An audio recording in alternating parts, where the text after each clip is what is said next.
Hello, everyone, and welcome to the first ever episode of Simply Mastering. My name is David, and I'm going to be your host for this.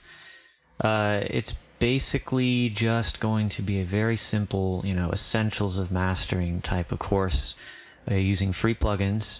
So everything I'm using is freely available, and you should be able to follow along.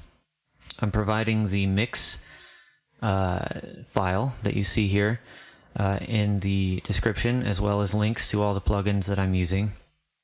Some of them are built into Studio One, and I'll go through them in a second. But for now, I just want to introduce this series and go through and explain a little bit about what I'm going to be doing.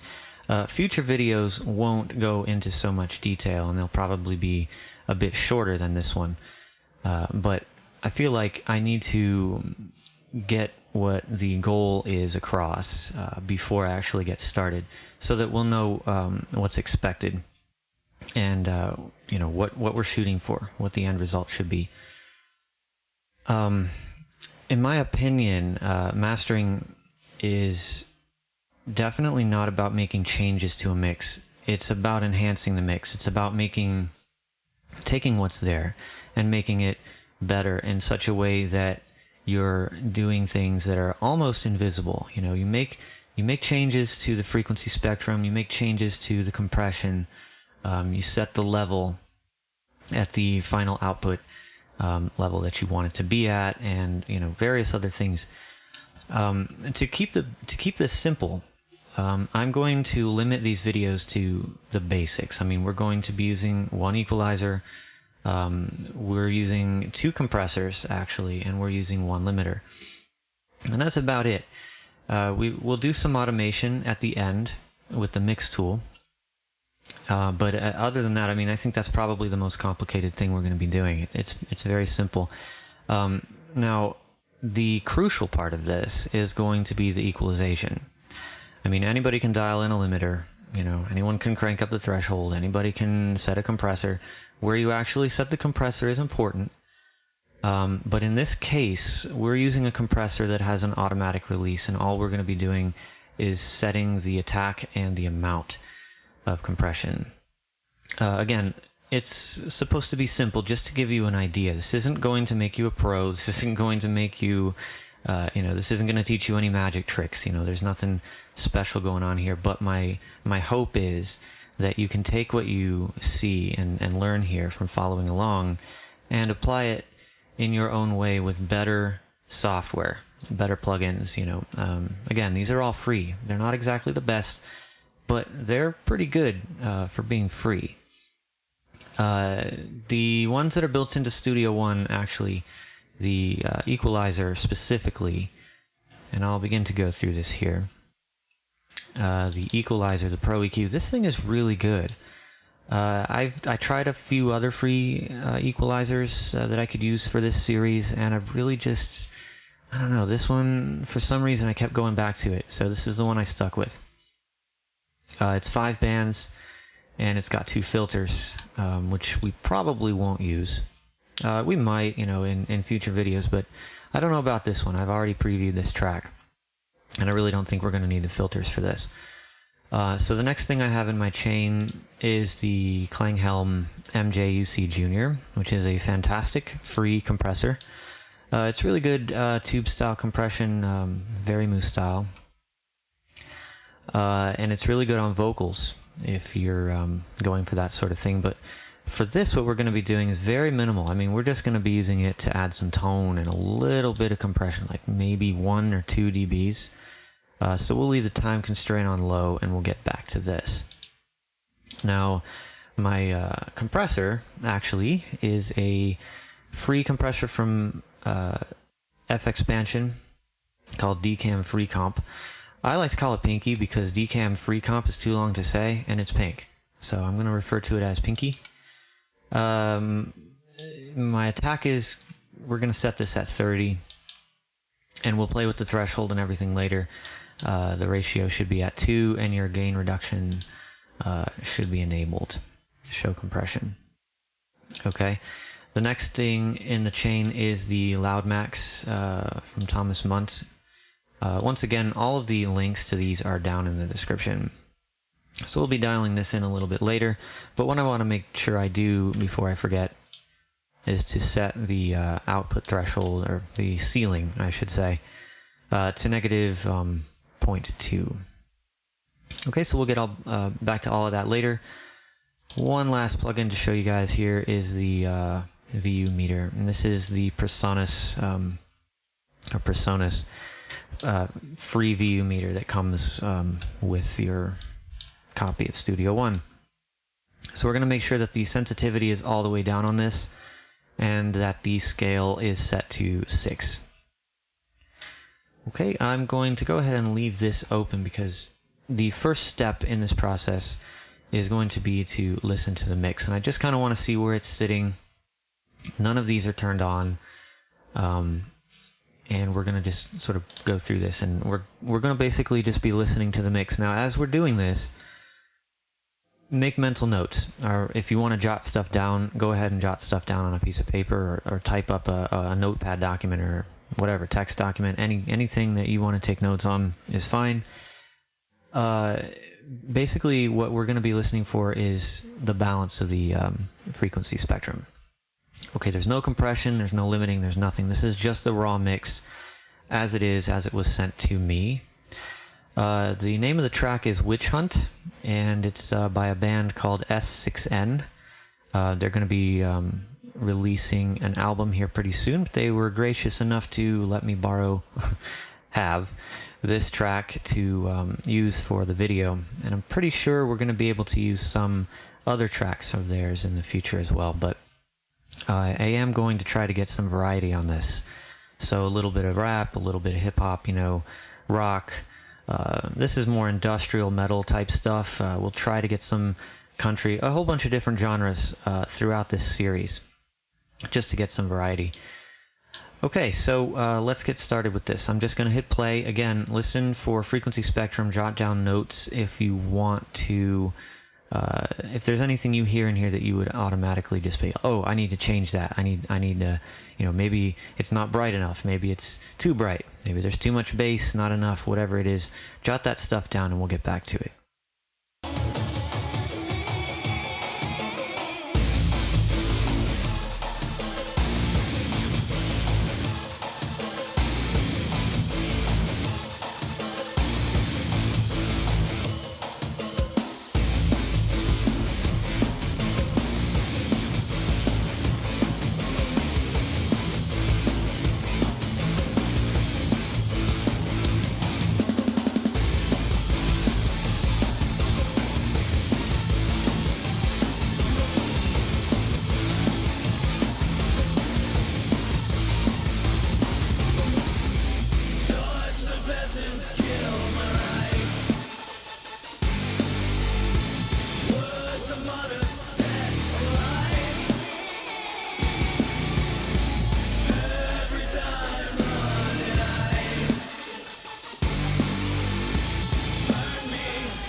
From my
Okay.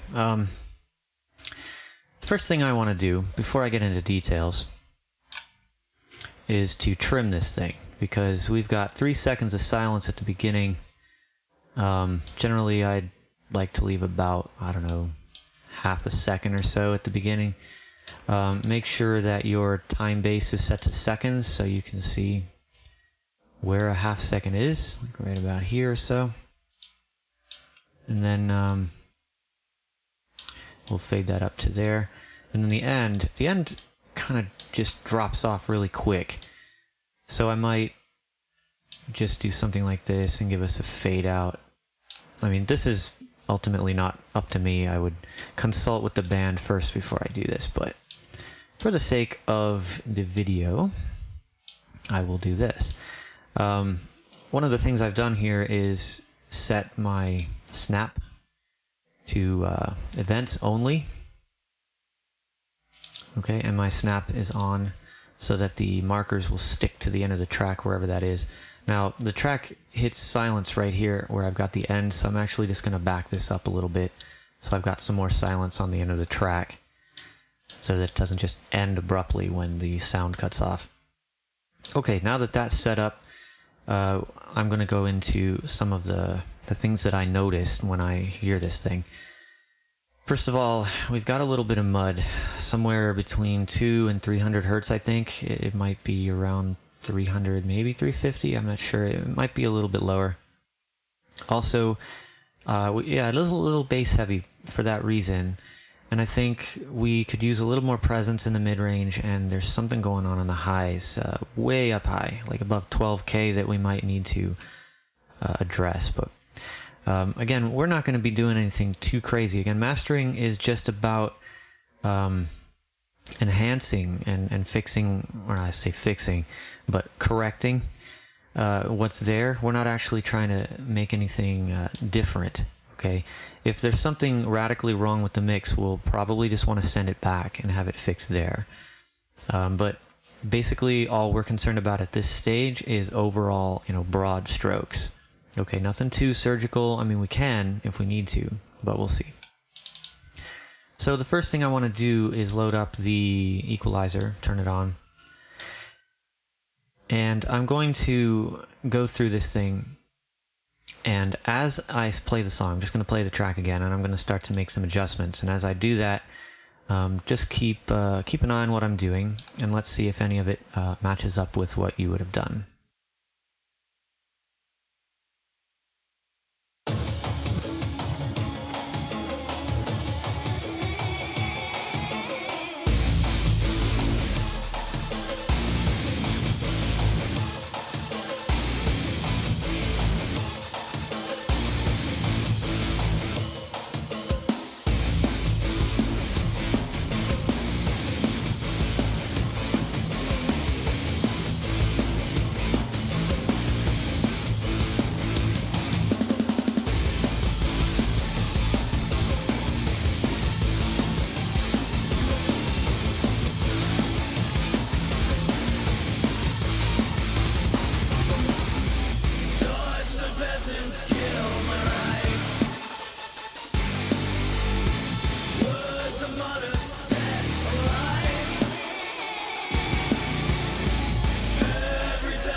Okay.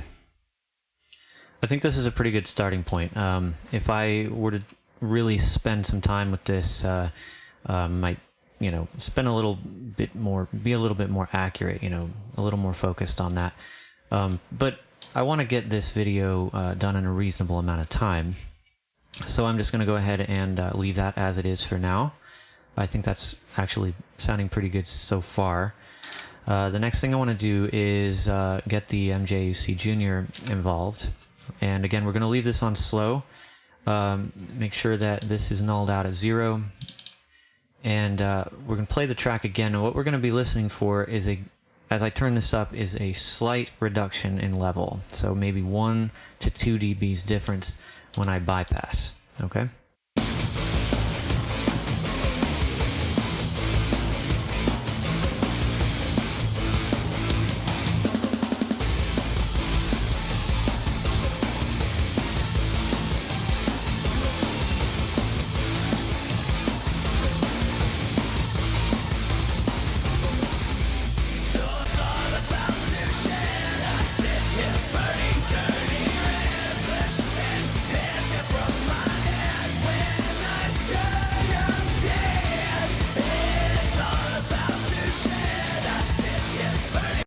Okay, there is a noticeable difference right there. I think I'll set this. Again, we're not really concerned with over compressing this thing. This guy, actually, we do have a level change at this setting, but the needle's not moving yet, which is a pretty good sweet spot. Now again, I'm only doing this during the loudest parts of the track. The quieter parts don't really matter. What we want to make sure is that when the song gets to its loudest point, that it's not being over compressed.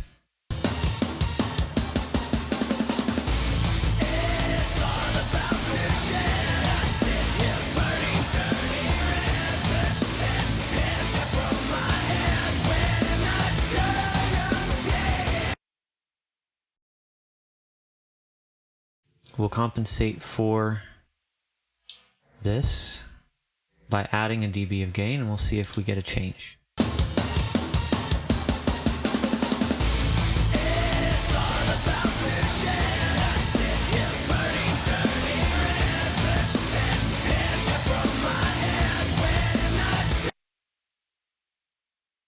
So we'll leave that there. We do have some compression going on, about 1, maybe 2 dBs. It's probably not that much.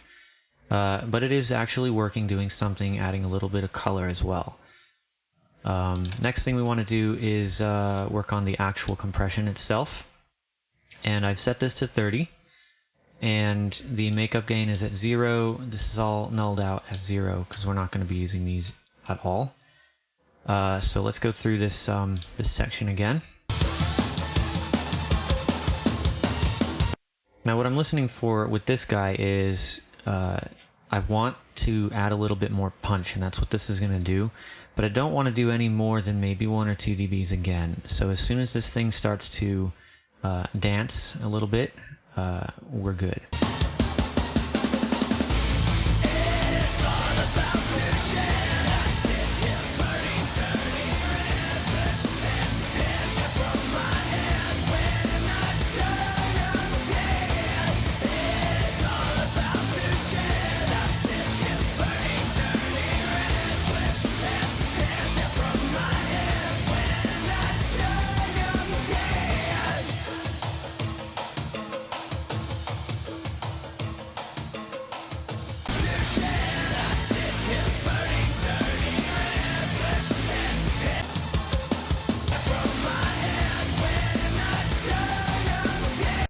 That's a good spot. Okay, moving on to the limiter. We're going to go ahead and dial in enough of the reduction to get this up to about 0 on the meter.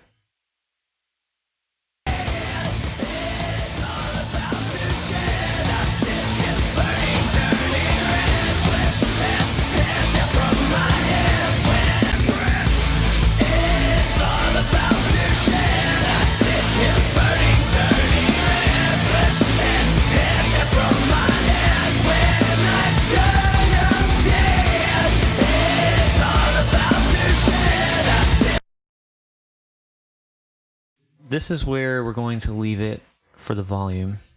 I mean, we could push it a little bit harder, but I mean, the harder you go, the more audible the distortion is. And what we want to make sure we do is level match this thing so that when we bypass, we don't actually have a volume change.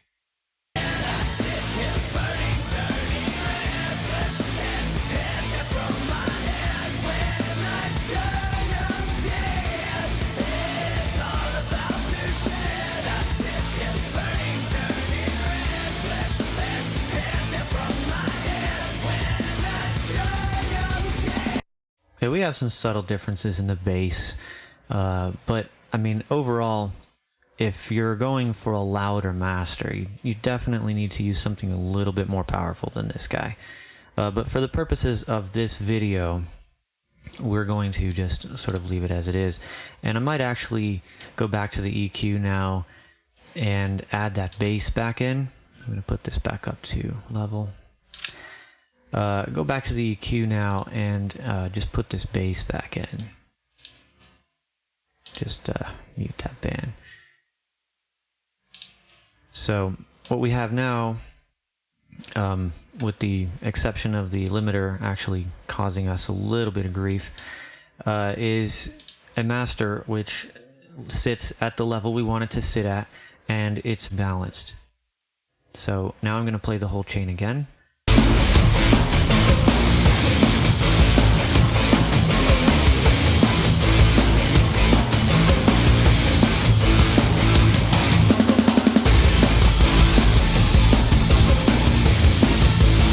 You can hear what happens as soon as I take the EQ out, and that's why this is so important. You know, EQ is so important because you need to balance the spectrum, balance the frequencies out, and then the mix will literally sound louder than it was, and because that's basically all EQ is. It's just different volume controls at different points along the way, you know. So let me play a little bit more for you.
Okay, so I backed off on this a little bit, like almost half a dB.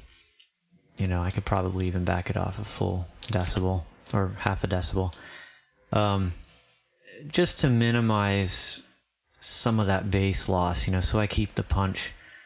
And it makes the track a little bit quieter, but the amount that I lowered it, I mean, really could you notice a difference when I was doing that? I mean, it's not important.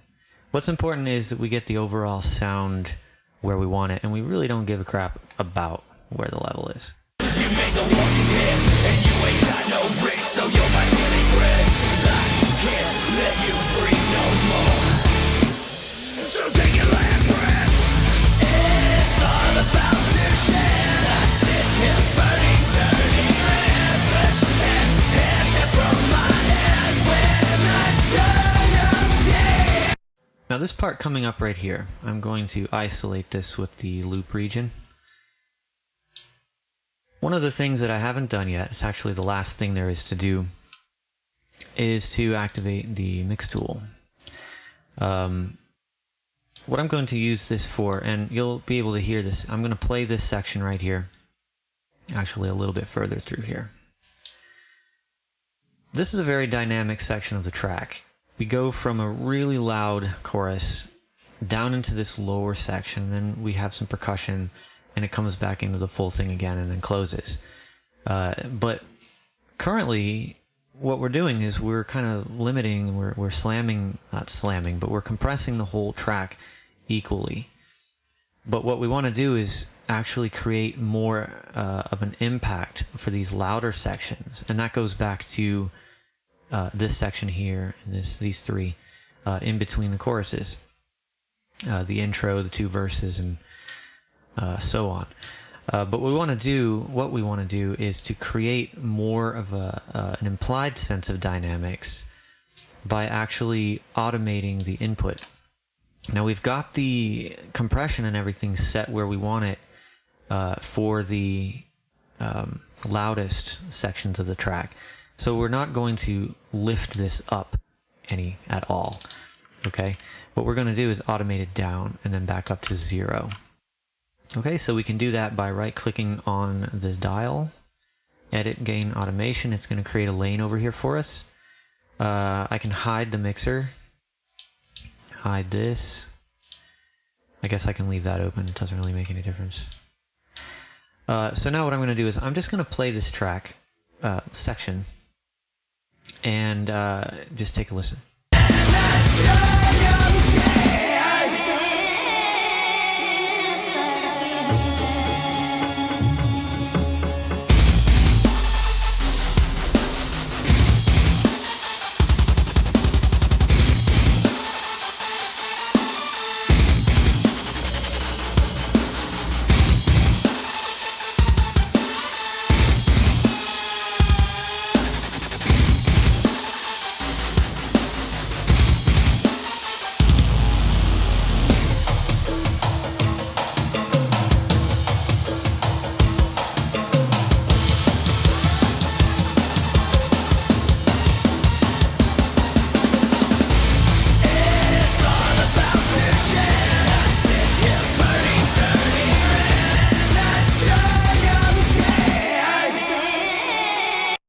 Okay, now what I want to point out here is that this section has absolutely nothing going on except that sample. And then there's another section over here which transitions into the final chorus there, or the outro, I guess. What we want to do is come in here really close, and on this last drum hit, we want to create a point. I can actually extend this. Create a point like right here, just click, and then over here where this fades out, right about here, okay? And then where it comes back in, this is pretty explosive right here, so I'm going to put a point there, and I can actually hold control and move this, and it locks to the level that it's at. So right about here, and then another one right here. And then what I'm going to do is hold down the Alt key. I get this little hand, hold control and pull straight down. And we're going to reduce this by about maybe 1.5 decibels, so something like that. And let's see what this sounds like.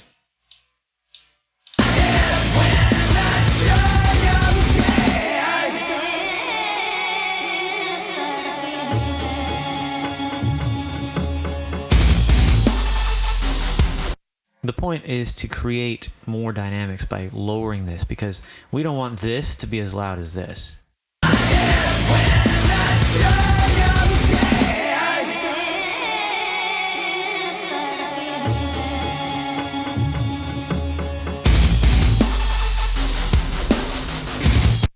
Likewise, we don't want this section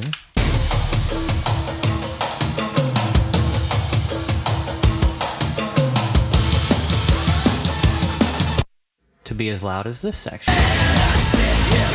And it's already, you know, it's pretty good already. But what we can do is just enhance it a little bit by pulling this down maybe 0.5 dB, 1 dB.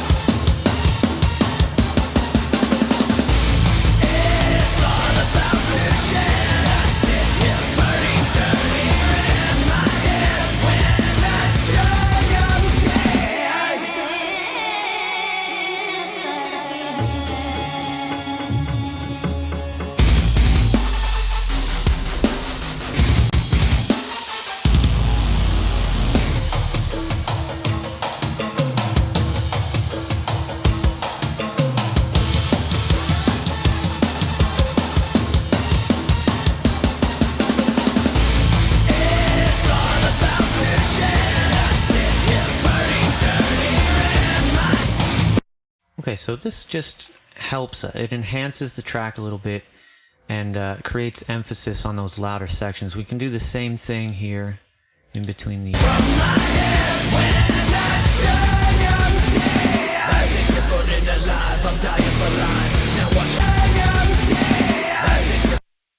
So our transition would be from about here to here, in between these two.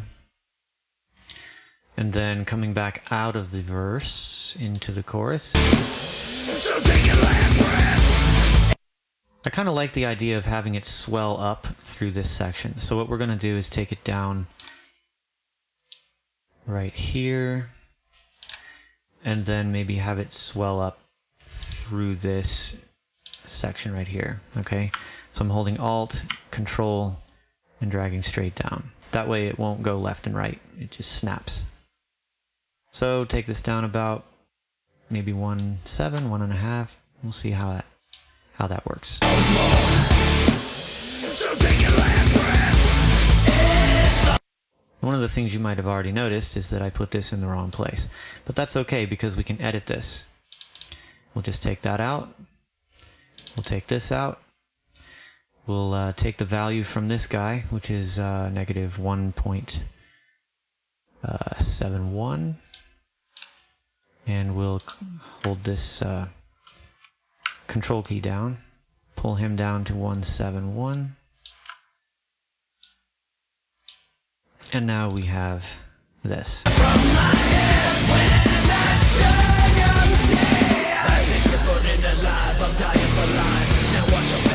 I'm coming and I'm bringing the high. You didn't know what you were doing till it was too late. So sit back and relax and let me see your fate. You didn't make the living, you made the walking dead. And you ain't got no bricks, so you're my daily bread. I can't let you breathe no more. So take your last breath. It's all about. Okay, that might be a little much. Maybe we'll go up to 1.5. So I can actually right click on this and then just literally type negative 1.5. And then do the same thing for this. Click on this guy, right click on him, and then negative 1.5. So we'll do the same thing for the other verse and then the intro.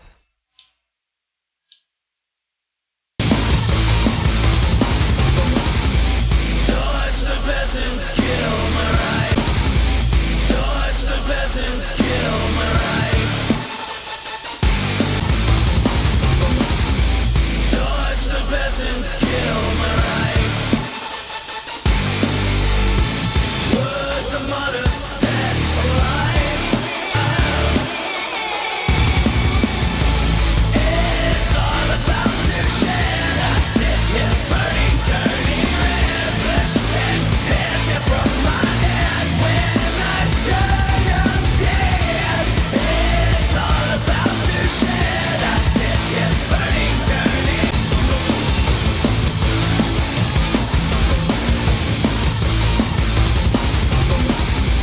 Touch the peasants, kill my rights.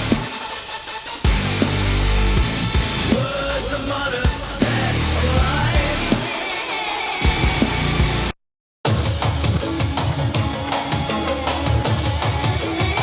I really want the song to explode when it starts, so we'll probably end up taking this down a little bit further.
Okay, I think we've got this in a good spot.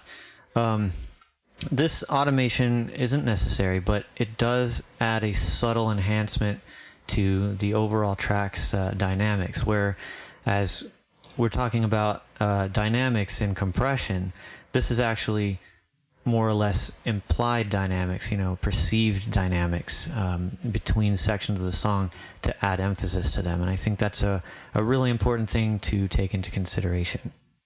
So having said that, everything else pretty much just comes down to rendering. This file is 24-bit, 44.1, so remember when you render your files out to render them to 24 bits and 44.1K resolution. If you want to dither, you can dither them using Studio One's dithering options. But what I tend to do myself is to just leave this, as soon as I figure out where it is. Give me a second. Dithering, I have it turned off. Here it is. Use dithering for playback and audio file export. We don't want that, so I keep that turned off. I always do my dithering in an external application, but if you wanted to, you could do it here. Just make sure you check this, okay? And then go to export your mix down, and you would change the resolution here to 16 bits. But don't do this unless you turn on that checkbox in the options, okay? So otherwise, 24-bit, 44.1, and then your mix down, okay? And with that, I think we're going to conclude this video. So by now you should have a decent sounding master of the track.